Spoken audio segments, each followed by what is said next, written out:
Hello everyone, I hope you're doing well.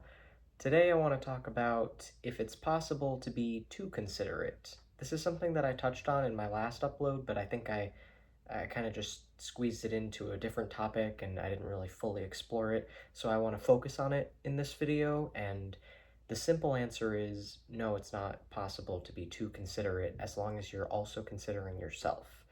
Um, I think where most people go wrong is that they will consider how someone might feel, but then they almost spend too much time over there and forget about how they feel. And you have to include yourself in the equation because you matter just as much as anyone else. If you don't matter, then why does the person you're considering matter? What makes them more important than you and what makes you more important than them? The truth is, nobody really is better or worse than anyone else because ultimately we're all going to die, and when we're dead, value and status, it's going to mean nothing. We're just all going to be rotting corpses. So we have to treat each other like we all matter equally, because status is kind of an illusion. Nobody's really better than anyone else. Some people are more focused than others, some people have made more progress than others, and there's people who just don't make any progress at all. They just kind of stay in a loop. They try to stagnate because they're afraid of moving forward. But you're certainly not going to help them move forward by thinking of yourself as better than them and judging them for being behind you. All that's really going to do is slow you down because you're too busy judging yourself and comparing yourself to others to actually focus on progressing. And true progression comes from how we treat ourselves and how we treat other people. So when you start neglecting the latter, you're going to neglect the former. You can't be nice to yourself and be mean to other people because that's not really you, you know? When you're really authentic, when you are focused on what you really want and there's no fear involved, you'll realize that you don't hate other people, you don't want to hurt other people, and you certainly don't want to be cynical in the way you view other people. That's not really you. That is what happens when we let fear get in our head, because sometimes we find ourselves in situations where viewing other people in a negative way, in a cynical way, is sort of how we cope with something. But it's never our natural state. No one is born hating other people. So a good way to think of it is that if you find yourself thinking those things, it's not really you, it's not authentic. It's just sort of a situation that you find yourself in. And if you stay in that situation, you're really doing a disservice to yourself because you're almost staying in a state of fear. And it feels better to be hopeful. It feels better to like people and to see the best in people. You don't want to get stuck in that forever. Now, on one hand, I understand that it's hard to be hopeful and see the best in people when every time you look at the world, it just looks like people are incredibly stupid and hurt each other all the time and, are self-destructive. It can feel very hopeless. And you also may have gotten hurt by people in many different instances. So there's a lot of reasons that you might have to try and, protect yourself from other people by judging them. But the best way that you can protect yourself from other people is not to judge them and to think of them as good or bad, but rather to understand that every human being is really complex, but also has a very important responsibility to take care of themselves. And if someone is not doing that, that doesn't mean that you have to step in and do it for them. You can throw a little advice their way. You can just wish them well, pray for them, send them some healing energy, however you want to do it, whether it's, practical like giving advice or spiritual like sending energy or religious like praying. It doesn't matter what it is as long as you're giving them something. And then it's up to them at that point if they want to take it, if they want to use it. But when someone is entitled to that, I'll give you an example. Let's say someone comes up to you and just asks you for money. That doesn't even necessarily mean that you don't have money to spare or that you wouldn't give money to someone in need, but it's tacky to ask.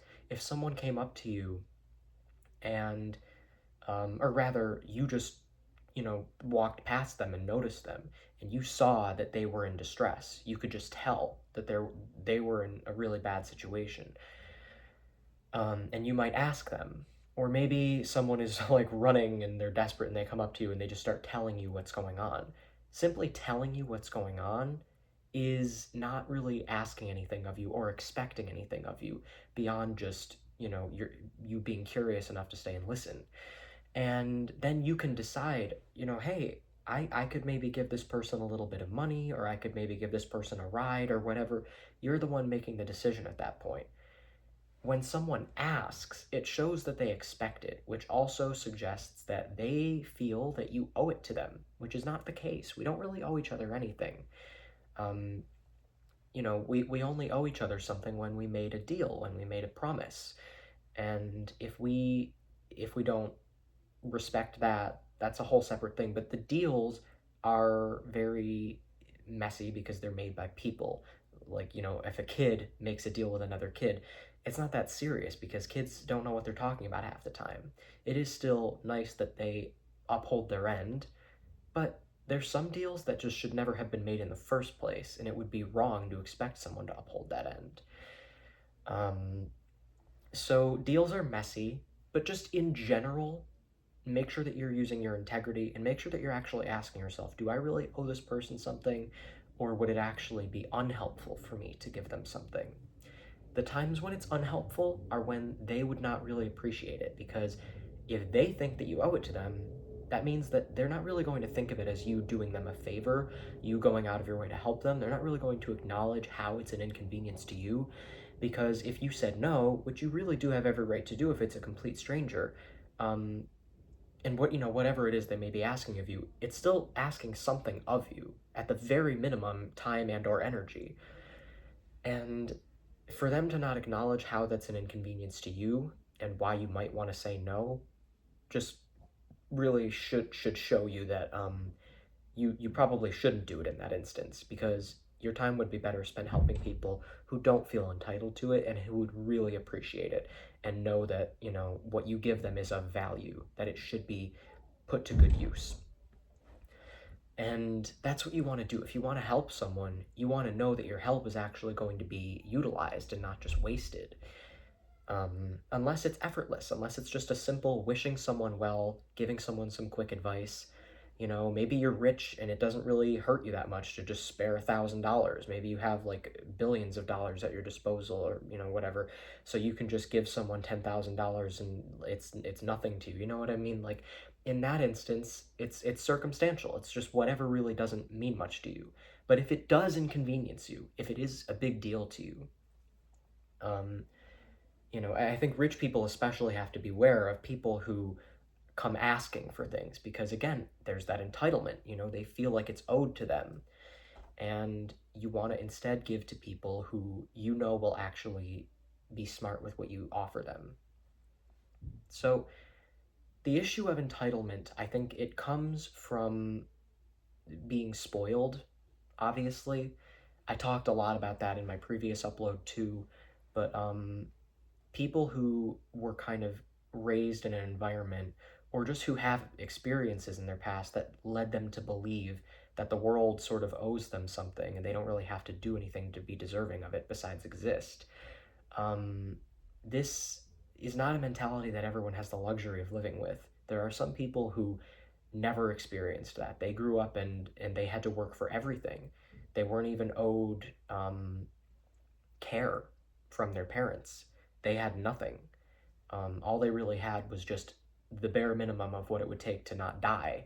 And from that point, they just were kind of doing all the work and being their own parent and taking care of themselves. This is true for a lot of people, even in richer nations.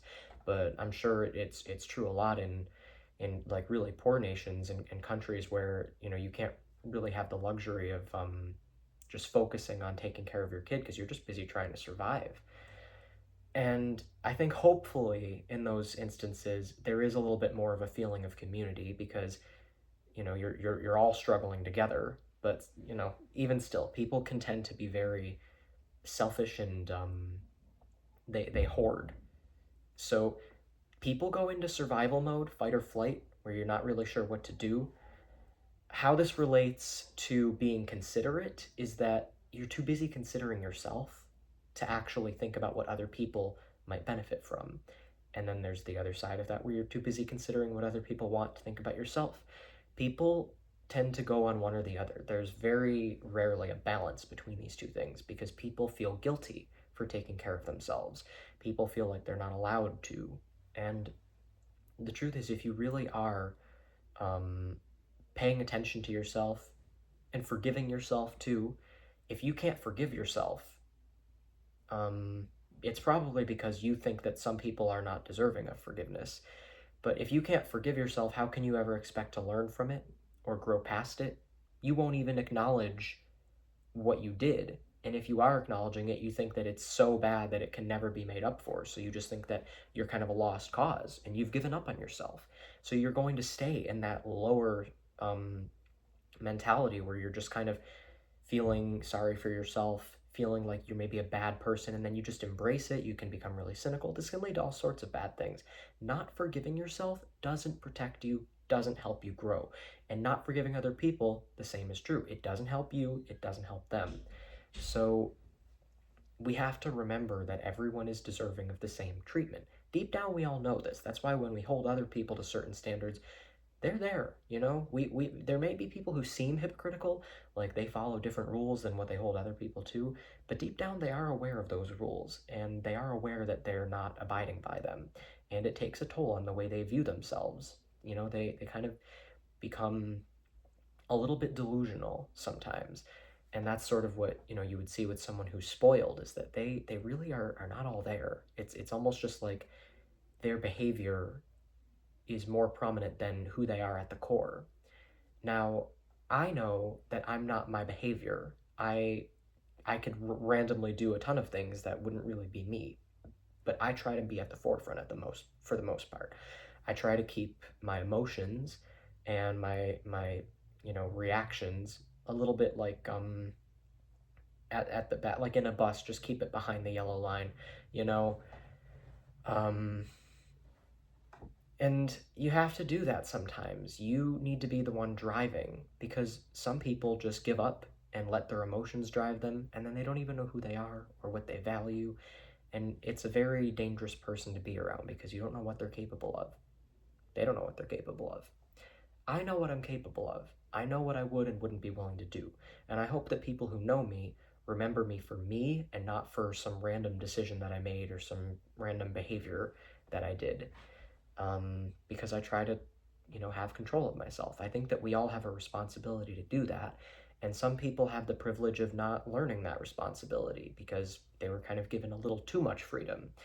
And, that's what it means to be spoiled. Your parents kind of prevented you from learning some of the important lessons you needed to learn because they were overprotective of you and didn't really give you the space to try and fail and to understand the value of um, treating other people the way that you want to be treated.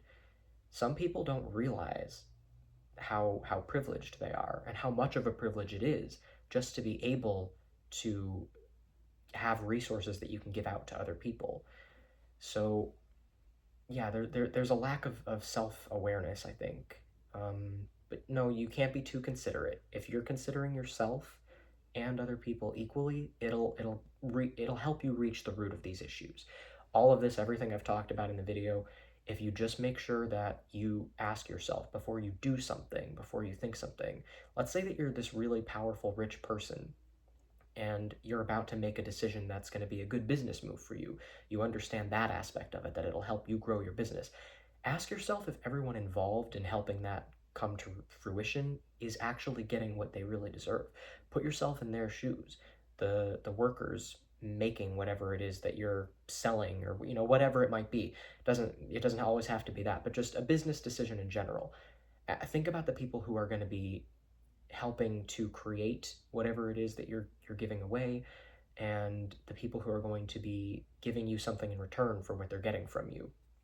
And ask yourself if it feels fair. Ask yourself if you really feel good about it. And don't be cynical, because that comes from fear. That's not really you. You don't want to, like what I mentioned at the beginning, it's not really you to be judgmental of others. That's not who you were when you were born. That's sort of a survival instinct that kicks in. And you're not really fully experiencing life in a state of peace to actually enjoy everything as it comes when you're thinking of other people that way. It's very isolating. It's a very lonely way to look at things. And no one wants to be alone. And no one is. No one has to be. So, yeah, and if you're poor and you don't really have any resources, don't just feel entitled to get it from other people. You have the ability to try, to fight. And it isn't always going to mean that you're going to become a billionaire. It doesn't mean that you're going to become extremely successful. But there are things that you can do to take care of yourself, to fight for justice. And when you see injustice, if you feel like the table really is tilted against you, which I'll grant you it probably is, there is injustice everywhere. That doesn't mean to just give up and feel like a victim. It means keep fighting and, make sure that your voice is heard. You have a voice, you have a body, you have the ability to survive. And it may be hard, it may be unfair, but do everything in your power. Don't give up. Know that if you do it, you're doing it for other people. And think of all the people who you could have helped if you just didn't give up. That is also helpful. But don't be too hard on yourself. If you've already done a lot and you feel like, it's okay to just take a break, give yourself a break. You don't have to overwork yourself. You don't have to spend your entire existence constantly slaving away for other people. The only thing that you really need to worry about is including yourself in other people. So make sure that you're never discounting your own importance. That's ultimately all it comes down to, is just balance. So hopefully this was helpful. I know that, like my previous upload, this was a little bit like a jumbled mess of thoughts. Could have definitely been a little more organized, but hey, hardly anyone watches these videos at this point anyway, so it's not that big of a deal. I'm sure if I get a bigger following, I will be more encouraged to make sure my videos are more focused. And I might do shorts too. I think doing a video in the form of a short is probably the best way to condense the information and get straight to the point without all this extra whatever it is. But for those of you that did watch this, thank you. I hope this was helpful. I really appreciate anyone watching my content. I appreciate every like and comment and subscription. And I upload every Monday and Wednesday at noon. That's my current schedule. And I do live streams, on my other channel, and my other channel is at Tristan Marion 4. It's Marien, and just the number 4. If you just type in Tristan Marion, though, that it should be the first result. So, and I'll put a link in the description to spare you the effort. So if you want to watch one of my live streams, I can't do it on this channel yet because I don't have enough subscribers. I think I need 50. So yeah, and I will respond to any comment or question you have. I need a little bit more of an organized outro. This is kind of a mess, but anyway, thank you for watching, and you'll see me next time you decide to watch one of my videos. Have a great rest of your day or night.